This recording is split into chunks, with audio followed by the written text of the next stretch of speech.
Przysługę, jaką oddaje Capcom PlayStation VR i VR 2 jest nie do przecenienia. Owszem, zdaję sobie sprawę, że stoi za tym naprawdę srogi, tłusty czek, bo nikt chyba nie wierzy w altruizm Capcomu, który od lat słynie z dojenia graczy na potęgę. Ale fakt jest faktem, darmowy dodatek VR do Resident Evil 4 Remake to jedna z najlepszych rzeczy na PlayStation VR 2. Jeśli posiadasz garnek z logiem Sony w domu, jest to gra, w którą zwyczajnie musisz zagrać. Ale po kolei. Cześć, ja nazywam się Krzysztof Energik-Micielski, a to recenzja Resident Evil 4 Remake w wersji VR na PlayStation VR 2. Zapraszam.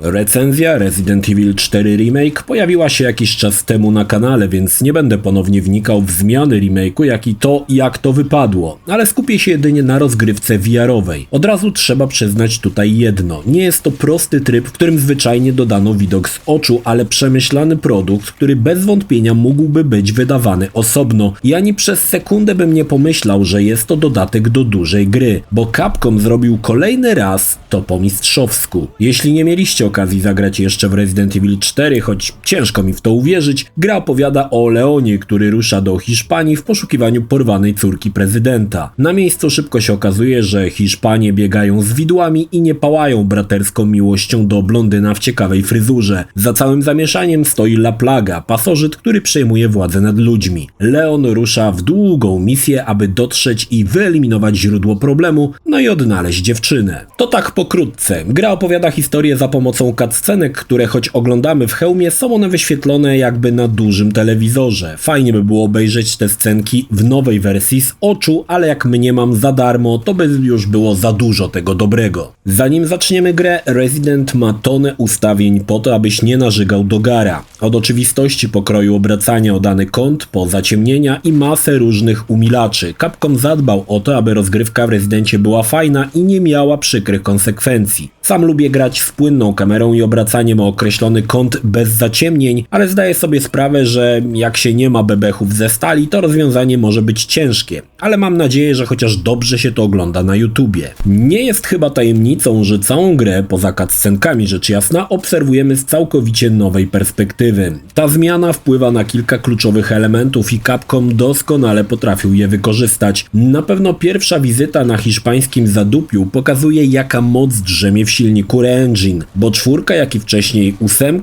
no i w mniejszym stopniu 7 wyglądają po prostu zjawiskowo. Pierwszą zmianą jest interfejs. Musiał on zostać zmieniony, abyśmy mogli dość szybko, machając łapami, odnaleźć odpowiednią pukawkę, a więc przy pasku mamy 3 rodzaje oręża, a za plecami dodatkowe 2. Wielka kieszeń po lewej stronie to torba z amunicją, a na piersi mamy podwieszony granat z prawej strony, a z lewej jest nóż. To sprawia, że wszystko jest w zasięgu ręki. Nie ma tutaj menusów, kółek szybkiego wyboru. Sam musisz własnoręcznie wyjąć broń, przeładować, zaraz do tego wrócę, i wypróć magazynek w bebech nadchodzącego wieśniaka. Wymianie uległo przeładowywanie. Zapomnijcie o jednym przycisku, który za to odpowiada. Teraz każdą broń trochę inaczej się ładuje. W pistolecie trzeba odciągnąć zamek, wyrzucić magazynek, załadować nowy i z powrotem ustawić zamek, a to jedna z najprostszych broni. Na przykład w strzelbie trzeba odciągnąć chyba iglicę, wybaczcie moją ignorancję, włożyć nabój i przykręcić kurek w magazynku. Choć wydaje się to proste, pomyślcie, że robicie to szybko, gdy przed wami już leci kilku wieśniaków z widłami. Przeładowywanie jest jednym z najfajniejszych elementów, które pompuje adrenalinę pod sufit. Nerwowe cofanie się i jednoczesny reload daje sporego kopa. Jednak tutaj Capcom zastosował pewne uproszczenie, na przykład strzelbę ładujemy tylko jednym nabojem zamiast każdym po kolei, choć zapełniamy od razu cały magazynek. Ma to sens, bo dorzucanie po jednej kuli mocno by utrudniło grę i wpływało na jej dynamikę. I tak zabawa z ładowaniem jest na tyle przednia, że to wystarczy. Więc zanim zaczniemy strzelać, dobrze każdą broń poznać, przede wszystkim w sposobie ładowania, bo na polu walki na naukę jest zwyczajnie za późno. Odnalazłem tutaj też fajny smaczek. Jeśli nie mamy nabojów, na przykład do karabinu snajperskiego, i z naszej torby wyciągniemy magazynek, to faktycznie widać, że jest on pusty. Niby mała rzecz, a cieszy. Warto poświęcić kilka słów broni białej, czyli nóż Leona, który zakosił Rambo. Teraz nóż pełni niezwykle ważną funkcję. Można nim parować ciosy, a w trakcie walki z Krauserem jest to wręcz wymagane. Podobnie jak w podstawce, podstawce możemy dobijać przeciwników, ale w trakcie walki na bliskim dystansie nie ma tutaj limitów na zamachy Leona. Możesz szatkować przeciwnika jak kapustę, dziabiąc z prędkością światła jakiegoś nieszczęśnika i tak, to działa i wygląda śmiesznie, ale jak to buduje klimat i kolejny raz pompuje adrenalinę, gdy podbiegasz do typa klata w klatę i zanim zdąży cię zaatakować, pakujesz mu kilkanaście ciosów nożem pod żebro, niczym więzień jakiemuś frajerowi w bloku C. Jest moc i nie raz i nie dwa, nóż jest naszym ostatnim bastionem nie tylko obrony, ale i ataku, gdy skończy się amunicja. W walce dużo częściej używa się dobijania, kiedy przeciwnik pada na kolana. Nie przypominam sobie, czy w podstawce też z tego tak często korzystałem, ale tutaj faktycznie pod koniec gry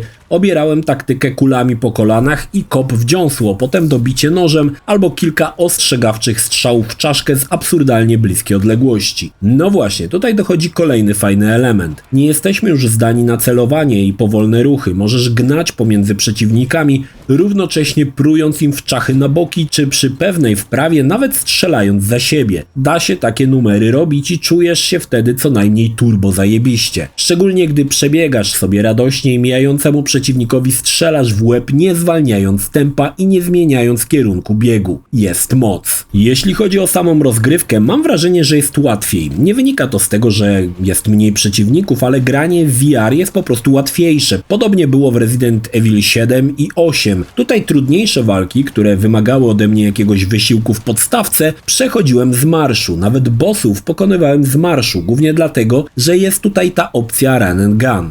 Ale, samo strzelanie też doczekało się kilku ciekawych zmian. Można trzymać dwa pistolety i walić z dwóch naraz. Możesz trzymać pistolet na gangusa, czyli w poziomie. Możesz łapać go dwoma rękoma, próbując połączyć szczerbinkę z muszką i strzelać precyzyjnie. Na przykład karabin umożliwia strzelanie z jednej ręki, ale szanse, że trafisz są niewielkie, bo lufę podbija momentalnie do góry. Inaczej sprawa się ma, jak trzymasz broń dwoma łapami. Wtedy masz większą kontrolę nad wypluwanym ołowiem. Bardzo fajnie wypadło strzelanie ze snajperki. Faktycznie przykładamy karabin do oka i to wpływa potężnie na imersję, choć nie jest to też niczym nowym w strzelankach na VR. Oczywiście zmiany w strzelaniu wymusiły zmiany w perkach. Nie ma już niwelowania drżenia ręki czy szybkości przeładowywania. Jeśli masz refleks jak leniwiec podczas siesty, a łapska ci się trzęsą jak alkoholikowi po 5. dniu odstawienia, no to nie ma tutaj opcji, aby czymś to naprawić. Gra po prostu uczy refleksu, szybkości i precyzji. Bardzo podobały mi się krótkie sekwencje, kiedy płyniemy łódką albo mkniemy wózkiem górniczym. Oglądanie ich z perspektywy pierwszej osoby to zupełnie nowe doświadczenie. Choć na przykład walka na jeziorze staje się banalnie prosta, bo harpunami możemy pruć podobnie jak nożem, szybko i precyzyjnie. Jedynym problemem w sterowaniu, jaki znalazłem, są rzuty granatem. Ciężko powiedzieć, czy rzucając granat poleci nam pod nogi, czy za przeciwnika.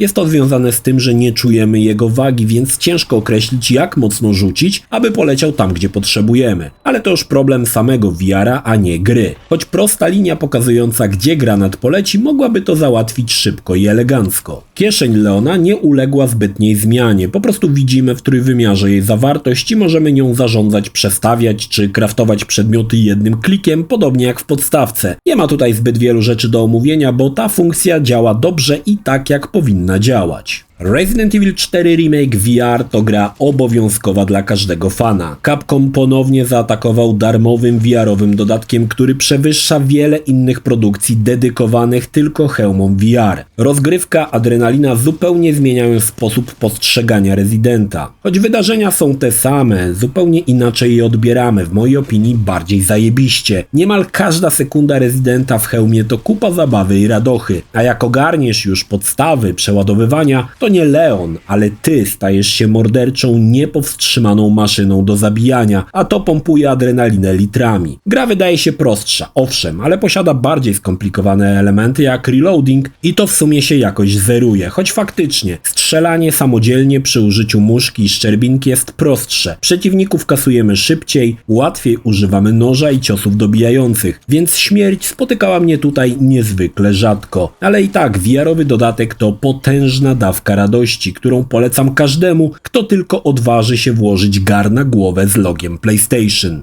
Polecam. Jeśli film Ci się podobał, zachęcam do subskrypcji lub wsparcia mojego kanału na portalu patronite.pl. Film o podobnej tematyce znajdziesz tutaj, natomiast z drugiej strony znajdziesz film wygenerowany przez platformę YouTube. Zachęcam również do odwiedzenia moich social mediów, grupy Energikowcy na Facebooku oraz serwera Discord. Linki jak zwykle w opisie.